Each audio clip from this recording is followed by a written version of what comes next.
Terry Spencer? Did someone say identity crisis? We break down weekend reports that Harry contemplated changing his last name out of spite, and in my opinion, a desperate bid to hijack his mother's legacy.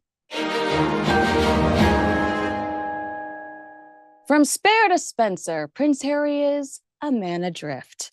Prince William's younger brother's reported attempt to change his last name to Spencer is more than just a name swap. It's a red flag that he's in the midst of a deep identity crisis. For someone who once embraced his royal role with pride, this latest move feels like an emotional free fall. According to the Daily Mail, Prince Harry not only considered changing his last name to Spencer, he even sought guidance from his uncle Earl Spencer on the matter.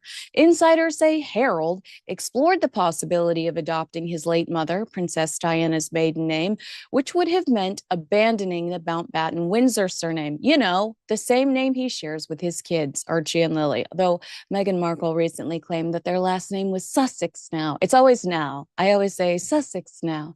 During a rare visit to the UK post-Megxit, Harry's believed to have had a candid conversation with Earl Spencer at the family estate in Althorpe. Not like Earl's got any bigger problems on his hands right now, but while the discussion was said to be cordial, Earl Spencer advised against the idea of changing his name, noting the avalanche of legal complications involved. The mere fact that Harry entertained such a drastic move, especially one likely to anger both King Charles and Prince William, underscores the depth of the ongoing tensions within the royal family and proves that the word consequences continues to escape this 40-year-old man's vocabulary. Mountbatten Windsor, a combination of the Windsor name and Prince Philip's adopted surname, is the formal surname designated for descendants of Queen Elizabeth II and Prince Philip. It's very special. Both Harry and Meghan's children bear this surname on their birth certificates. The Daily Mail reports that technically, quote, you do not have to follow a legal process to start using a new name, but the government suggests on its official website using a deed poll to apply for or to change official documents such as a passport or driving license.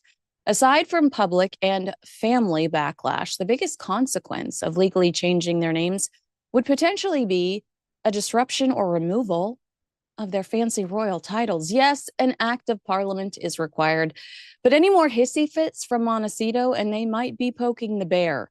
While Meghan told Oprah Winfrey back in 2021 that titles like princess and duchess were not important to her, the Sussex title situation has actually proven to be an incredibly sensitive subject for Harry and Meghan. Meghan told, all the grandeur attached to this stuff has never meant anything, not part of the attraction at all. LOL. Okay. Loose fruit spread by the Duchess of Sussex. Follow the Duchess of Sussex on Instagram. Jamie Kern-Lima's big podcast guest get? Meghan, the Duchess of Sussex. In Harry's interview with Anderson Cooper for CBS's 60 Minutes, he angrily addressed why he and Meghan haven't renounced their titles.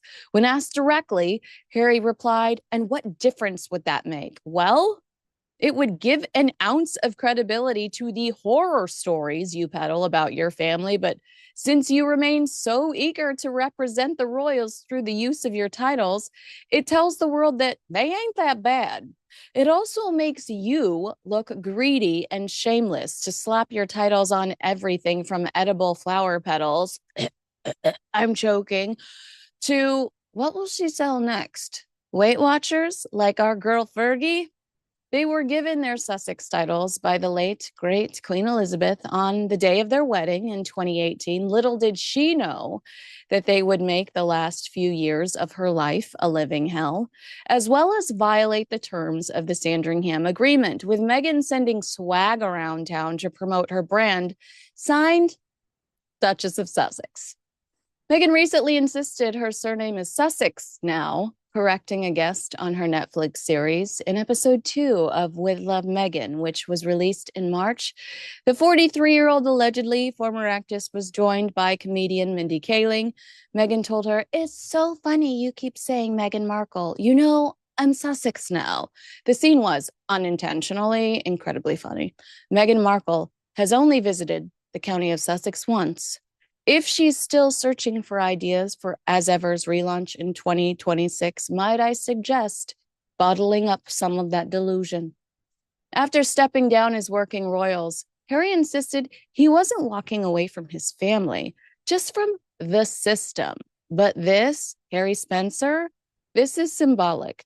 Changing his name to Spencer would be an outright rejection of his Windsor family, the name tied to his father, his brother, and his royal birthright. It suggests he's not just leaving the institution, but actively trying to erase ties to it. Why Spencer?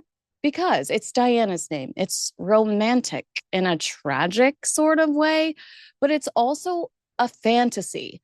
Diana was beloved because she was forced to play by the palace's rules and still managed to outshine them.